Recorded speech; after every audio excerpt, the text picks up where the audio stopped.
You either die a hero, or you live long enough to see yourself become the villain. I can do those things because I'm not a hero. I'm whatever Gotham needs me to be. They'll hunt you. You'll hunt me. You'll condemn me. Set the dogs on me. Because that's what needs to happen. Because sometimes the truth isn't good enough. Sometimes people deserve more. Sometimes people deserve to have their faith rewarded. Forgive me, YouTube, for I have not rambled in a while. With that being said, let's get to it. It's been a busy week.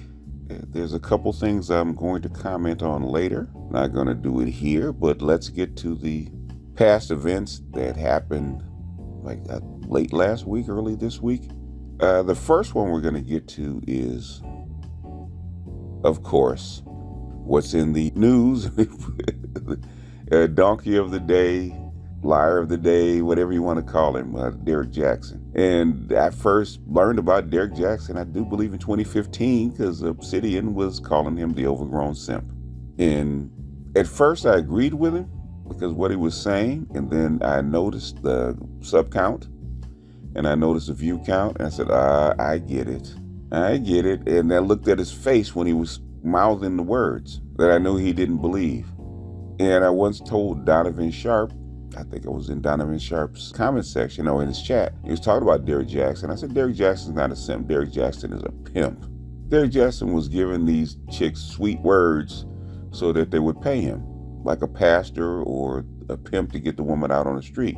Keep telling guys there's money in controlling a woman's emotions. And Derrick Jaxn in a glass of wine and maybe even a vibrator would actually calm black women's angst about themselves, because trust and believe, what they were doing and unhappiness they were experiencing because of the way they were living their life, they needed something.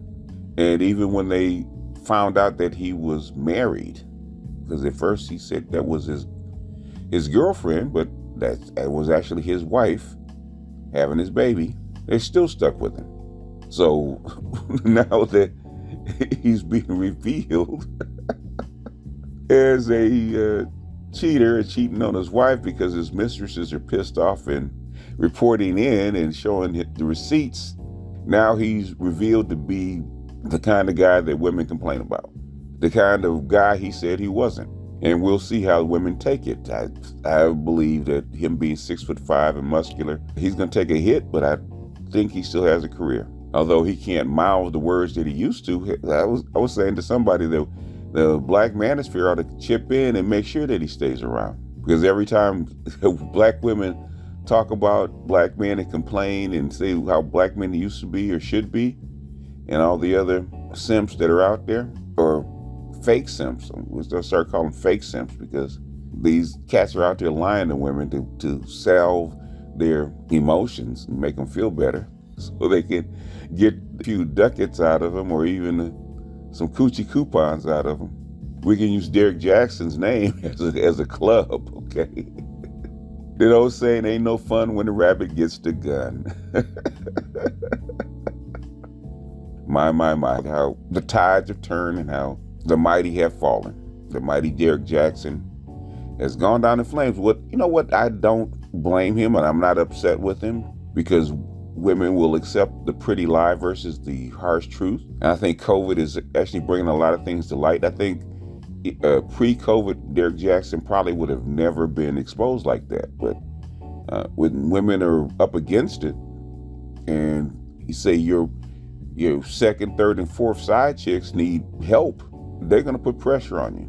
And when they put pressure on you and they put demands on you and you can't come across, guess what they're going to do? They're going to turn you in. They're going to go to the wife and say, hey, wait a minute. I'm not getting my ends.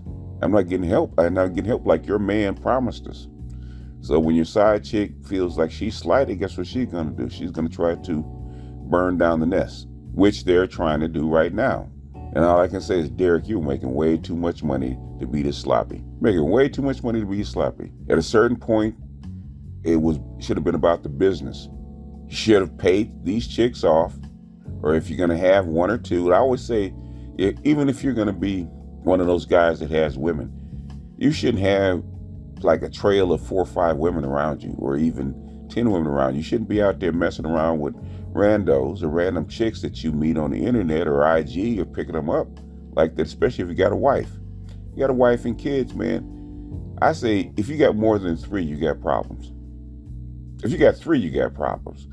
You know, the old Max used to tell me that 1 or 2 side chicks is more than you need because you don't have time. And Derrick Jackson should have been more about his business than about his penis, but he wasn't. But him being how, you know, the physical alpha that he was, he kept doing what he had been doing because he had gotten away with it. And women, for the most part, kept their mouths shut, or kept their mouths shut to the point where it wasn't obvious, it wasn't sloppy. But as you get closer to 30 and women get more serious about their relationships, that stuff generally goes away. So now you're close to 30, now you got to grow up. You can't do that stuff that you've been doing since you were 13 or 14 years old. You can't tell those obvious lies that you've been telling women for, the past 15 years. It doesn't work anymore. The women won't accept them. They already knew they were lies, but they wanted you, so they accepted that pretty lie. Every woman ever listened to Derrick Jackson, looked in his face and knew he was lying. But they accepted the pretty lie because it sounded good. And it was a way to counter the ugly truth that other men were saying about him. What happens when all that stuff comes crashing down? It's over.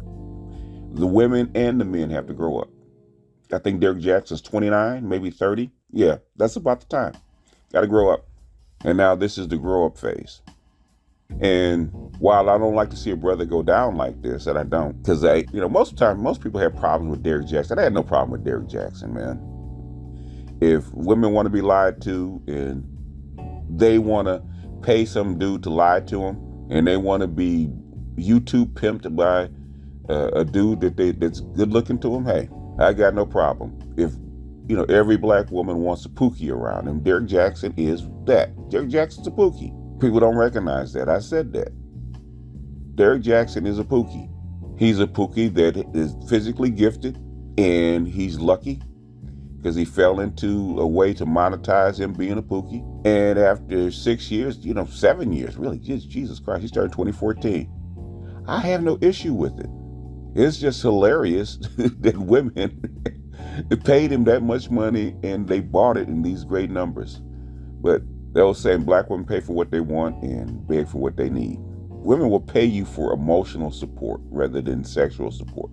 They charge you for sex, but they will pay you for emotional stability.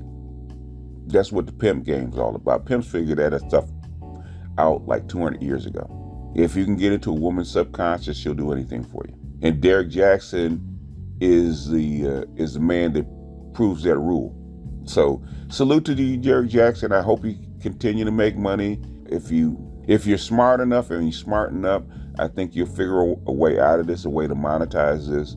If not, dude, take your money and go home. Go figure out how to do something else. Go write a book about being a former player and a former cheater and stuff like that. And they'll buy that too. In fact, the guys might buy you now. They might support you now because you've been there. Okay. You can tell them the inside secrets or how to manipulate a woman's psyche. All right. Anyway, this is not going to be long. This should be I'm not angry enough for it to be a rant. Okay, let's get to the next one, right? This is a little closer to home. Because actually I like both of these guys, which is Donovan Sharp and Kevin Samuels. And people ask me about this dust up about Donovan being quote unquote doxxed. And normally doxing comes from people that hate you. Okay, somebody you don't know and people that don't like you or have never liked you by some random anonymous dude that dug something on the internet that you never met and they're going to expose you, right?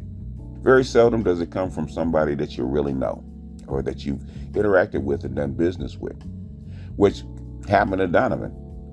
Forget the dude's name from 21, I think it's 21 Studios or something like that. I can't remember the name of, I think from the 21 convention.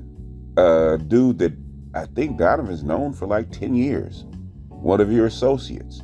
And he's on YouTube exposing you. Now, I don't know what happened and why they fell out.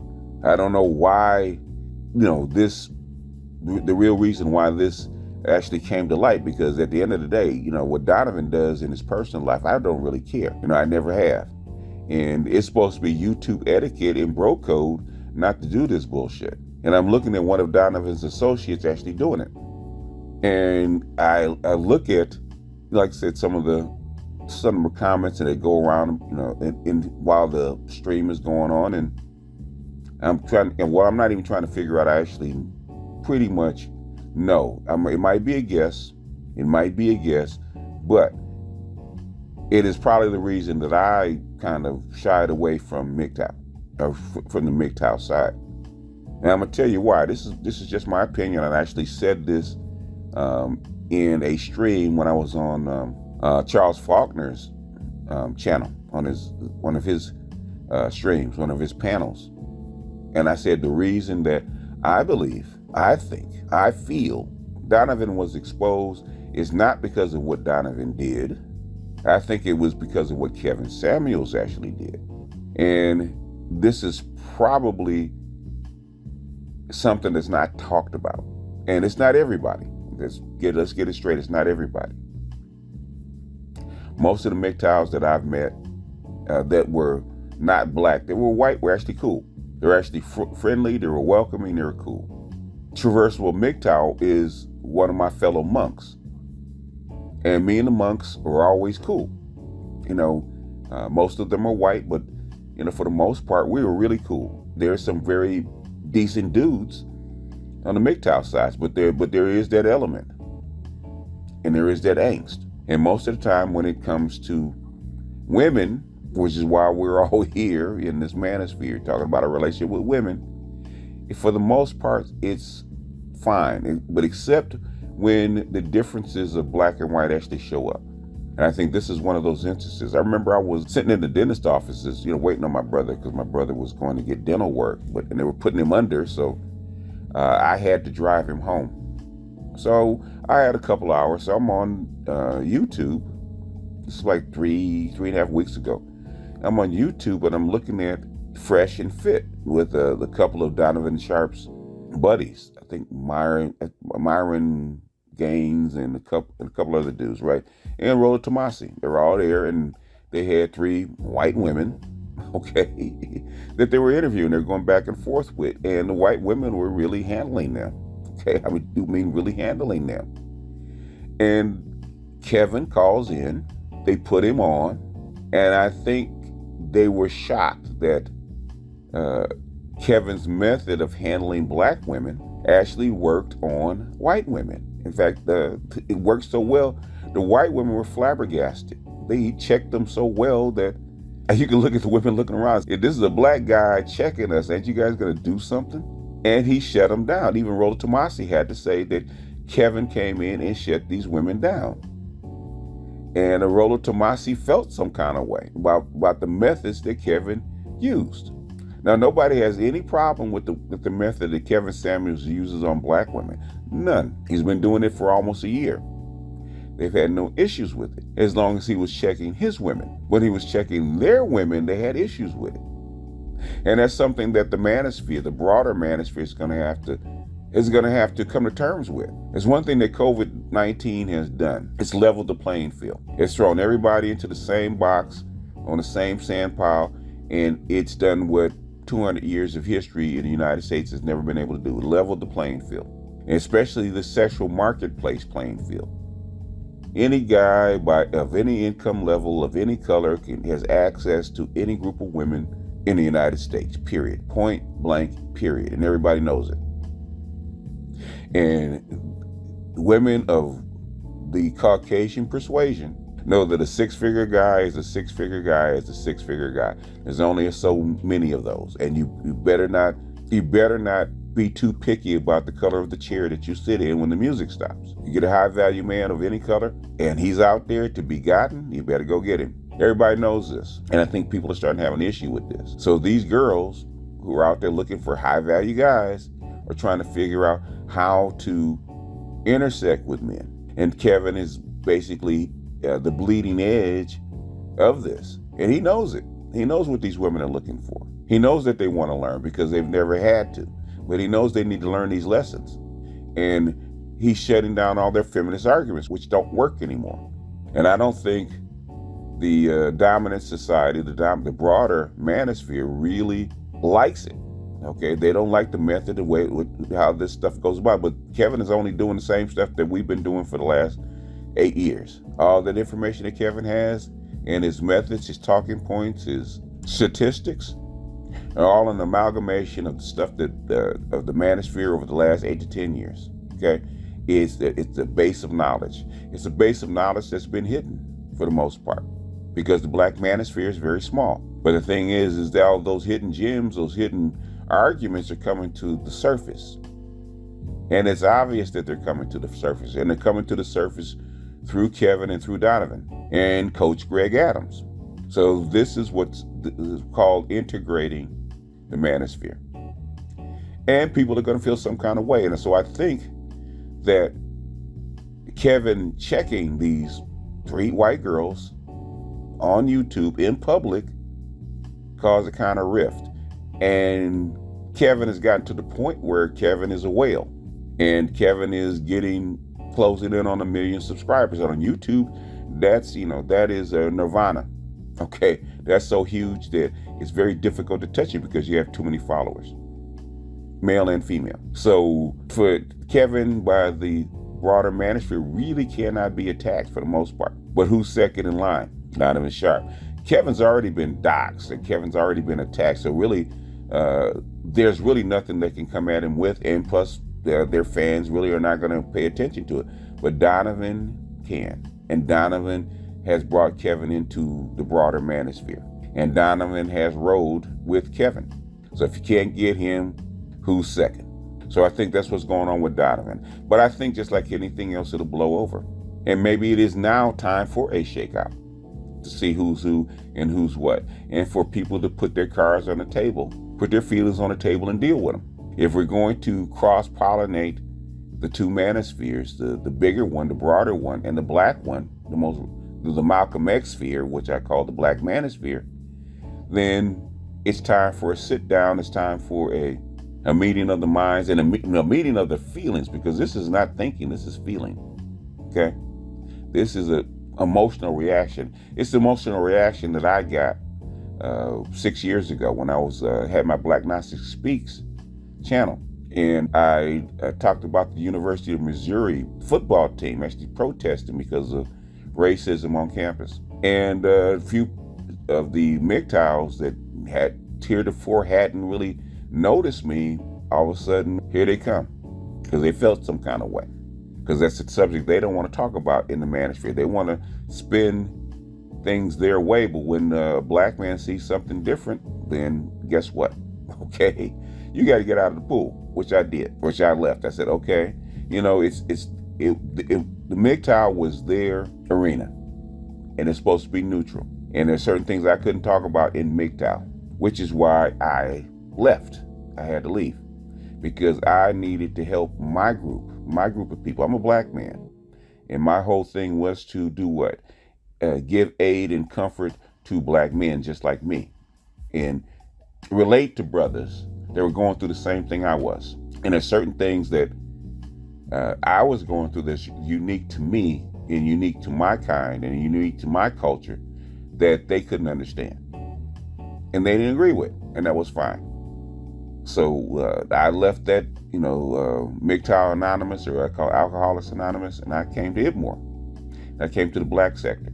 Been here ever since. But now it's time for the return, as they say. The return, the hero's journey, right? The hero's journey is going down into the depths and returning to the other side. And I think that's what the black manosphere is. It's the hero's journey. We've ventured out, we've gone through the rocky stages, and now it's the return. We're to return to the broader manosphere with the things that we've learned and experienced, and stronger than we were before. And I think that's the black manosphere right now.